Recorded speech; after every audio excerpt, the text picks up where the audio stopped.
It's the 10th of October 2023 and I have to shout into the smartphone here to make this video because there's a good deal of wind and it's noisy enough. So I talk into this and you might hear me shouting a bit. Now this is a kind of a field at the back of the house adjoining what was a haggard and all this, but the point is there's my cattle now grazing good. You see them there grazing real good. Okay, now it's also used for cutting timber, repairing big machinery that I can't, it's too big for the shed in the summer, and for that. It's a general type of field, but a very good field. I had to put this stump of a tree that fell, I showed that before, and it's still work in progress, but the idea of it is to nail something in to protect my Wi-Fi, because the Wi-Fi wire is very long and it's constantly getting damaged. Dewish, of course, is taking part as well. The point about it is that they're grazing good here. There's a good deal of grass. The weather's ideal, one of the best grass years ever in Ireland, and the cattle are grazing good. Now this field got a tiny amount of nitrogen, of chemical fertilizer. It got no slurry this year or last year. No slurry this year or last year. No slurry this year or last year. So this is all about slurry and the effect of slurry. Nice little heifer.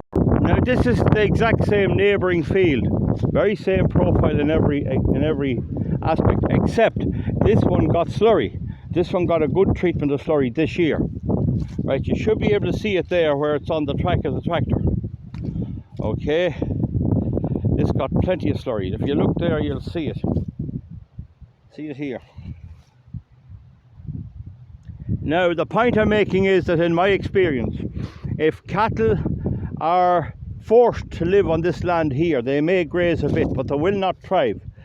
They don't want to be on ground that was treated with slurry at least within 2 months. Now the problem for those who don't have their own equipment, I prefer to contract out the slurry, is that when you cut your silage, if it's a one cut only or a second cut, you need to get your slurry out immediately, and that is very often impossible. This year the weather turned completely nasty. It was so wet you couldn't let heavy machinery in anywhere. The result was, by the time the slurry went out, the grass was up. The grass was growing. And so this field will have the benefit of all that slurry next year, but for the moment there's all that good grass gone to waste. A good few ton of it, you see it there. Now some people may let cattle in on that, but what's the answer to it? Well, if you spread that in the early spring and you have grass coming on, that you'll be bringing in a good quantity of that slurry in your silage. Definitely you will. The cattle will still eat it if they have to and have nothing else, but if they could, they wouldn't. So it's nice to have your clean silage. In the month of June, I just cut the one, use more ground and cut the one cut, and it's nice to have that. But if you get your slurry out immediately, great, but if you don't, when the grass comes on, if you have grass, 2 inches of grass, you have this problem, whether it be spring, summer, autumn or winter. And I don't fully have the answer, because you might say put it out before the grass comes on in the spring, but the problem then is you may not have the weather for it. You just cannot drive heavy equipment. You cannot drive heavy equipment through gaps and all of that. So this is a problem.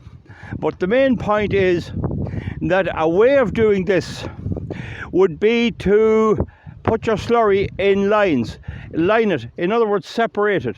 This field is about 2.5 acres or 3 acres. Instead of putting it on a haul, do one half one year and the other half the next year, and that really does work. They'll eat right up to the line and they won't touch the place with the slurry. That's all is often hard enough to get done too, and busy contractors and everything, right? So there's land over there grazed, and it's grazed to the scut. The field behind us is grazed to the scut, and this field they will not graze here. You can put them out here and they'll walk off and go elsewhere. They'll not eat it, and it's as simple as that. So it's just to bring people's attention to that. When you're assessing what cattle your land will carry, and you have a slatted shed, you have to take this into account. You need to have stock at a rate that will not mean you have to shut them in on land that has slurry in the last 2 months on it. In fact, I might go as far as to say it'll be the springtime before that washes off. It really sticks to everything. It sticks to everything. Now there's a new shoe method, and I hear a lot of complaints about it. And I hear that the slurry stays in the ground, and it takes years to go away. So while it works all right 1 year, it doesn't work all right in the next. See that grass there? There's the best of good grass there. The cattle will not bother with it. Now, post underneath by all means or how you handle this. Well, I don't think the answer to it is to cut silage with slurry stuck to it, and I don't think the answer is to have cattle grazing ground with slurry on it. Just look at this briar bush. Just look at that briar bush. See it there? That shows you that it's stuck there, and it'll take that a whole season to come off.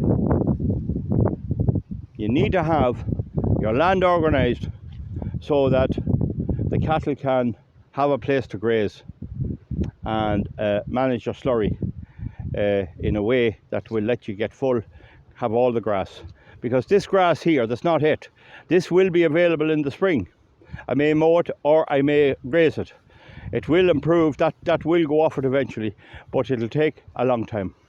Okay folks, that's my video. The cattle have access to this field all week, and I never saw one of them grazing. In fact, they passed down here for a drink to the water, and there's the path of them there going along, and they go along there and they will not stop to graze. That is the simple hard fact. If you have any solution, please post. Bye.